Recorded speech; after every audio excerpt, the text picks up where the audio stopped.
നന്മയിൽ നിന്ന് ഒന്നും നിസ്സാരമായി കാണരുത്. താങ്കളുടെ സഹോദരനെ പുഞ്ചിരിക്കുന്ന മുഖത്തോടുകൂടി ഫേസ് ചെയ്യുന്നത് പോലും സദഖയാണ്. പ്രവാചകൻ പറയുന്നു, യഅദിലു ബൈനൽ ഇസ്നൈനി സദഖ.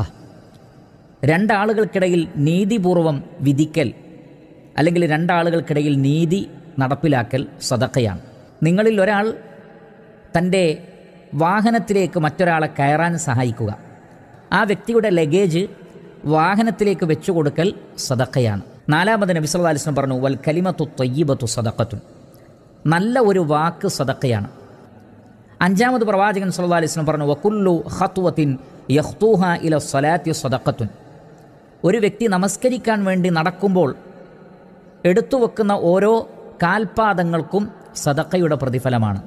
ആറാമത് പ്രവാചകൻ സല്ലല്ലാഹു അലൈഹി വസല്ലം പറഞ്ഞു, വയുമീതുൽ അദ അനി ത്വരീഖി സദഖ. വഴിയിൽ നിന്ന് മാലിന്യങ്ങൾ നീക്കൽ സദഖയാണ്. ഇതിൽ ഏഴാമത് നമുക്ക് മനസ്സിലാക്കാം, ഫകുല്ലു തസ്ബീഹത്തിനു സദഖ. നബി സല്ലല്ലാഹു അലൈഹി വസല്ലം പറയുകയാണ്, സുബ്ഹാനല്ലാഹ് എന്ന് പറയൽ സദഖയാണ്. അള്ളാഹുവിൻ്റെ പരിശുദ്ധിയെ വാഴ്ത്തുന്ന ഏതു വാക്കുകളും അത് സദഖയാണ്. എട്ടാമത്തത് വകുല്ലു തഹ്മീദത്തിനു സദഖ. എല്ലാ ഹംദുകളും അഥവാ അൽഹംദുലില്ലാ എന്ന് പറയുക. അത് ഏത് സന്ദർഭത്തിലെ അൽഹംദു ആണെങ്കിലും കുഴപ്പമില്ല. നമസ്കാര ശേഷമുള്ള ദിക്റുകളിലോ അല്ലാതെ തന്നെ നാം പറയുന്ന അൽഹംദുലില്ലാ എന്ന് പറയുന്ന ഹംദുകൾ അഥവാ എല്ലാ ഹംദുകളും സദഖയാണ്. ഒമ്പതാമത് പ്രവാചകൻ പറഞ്ഞു, വകുല്ലു തഹ്ലീലത്തിനു സദഖ. എല്ലാ തഹ്ലീലത്തും അഥവാ ലാ ഇലാഹ ഇല്ലല്ലാഹ്, അള്ളാഹു അല്ലാതെ ആരാധ്യനില്ല എന്ന് പറയൽ. അത് നേരത്തെ സൂചിപ്പിച്ചതുപോലെ ദിക്റുകളുടെ സന്ദർഭത്തിലാണെങ്കിലും ശരി, മറ്റു ഏത് സന്ദർഭത്തിലാണെങ്കിലും ശരി, ഒരാൾ അള്ളാഹുവിൻ്റെ ഏകത്വത്തെ പ്രഖ്യാപിക്കുമ്പോൾ, അള്ളാഹു അല്ലാതെ ആരാധ്യനില്ല എന്ന തൗഹീദിൻ്റെ കലിമത്ത് പറയുമ്പോൾ അത് ധർമ്മമായി സദഖയായി പരിഗണിക്കപ്പെടുന്നു. പത്താമത് പ്രവാചകൻ പറഞ്ഞു, വകുല്ലു തക്ബീറത്തിൻ സദഖ. എല്ലാ തക്ബീറുകളും സദഖയാണ്. അള്ളാഹു അക്ബർ എന്ന് പറയുന്ന എല്ലാ തക്ബീറുകളും സദഖയാണ്. 11 നബി സല്ലല്ലാഹു അലൈഹി വസല്ലമ പഠിപ്പിച്ചു, വഅംറുൻ ബിൽ മാറൂഫി സദഖത്തുൻ.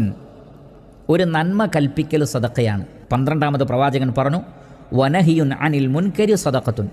ഒരു തെറ്റിൽ നിന്ന് വിലക്കുക എന്നതും സദഖയാണ്. 13 കാര്യമായി നമുക്ക് മനസ്സിലാക്കാം, വഅൗനുർ റജുലി അഖാഹു അല ശൈഇ സദഖത്തുൻ. ഒരു വ്യക്തി തൻ്റെ സഹോദരനെ ഏത് വിഷയത്തിൽ സഹായിച്ചാലും അത് സദഖയാണ്. പണം കൊണ്ട്, ശരീരം കൊണ്ട്, അറിവ് കൊണ്ട്, അങ്ങനെ തുടങ്ങിയ ഒരു വ്യക്തിക്ക് ഒരു സഹായം ആവശ്യമുണ്ട്. അത് ദീനിൻ്റെ കാര്യമാകട്ടെ ദുനിയാവിൻ്റെ കാര്യമാകട്ടെ. 14 പ്രവാചകൻ പറഞ്ഞു, വശുർബത്തു മിനൽ മാഇ യസ്ഖീഹാ സദഖത്തുൻ. ഒരു വ്യക്തി മറ്റൊരാൾക്ക് വെള്ളം കുടിക്കാൻ വേണ്ടി കൊടുത്താൽ അതിലെ ഓരോ കുടിക്കലും സദഖയാണ്. 15 സദഖയായി മനസ്സിലാക്കാം,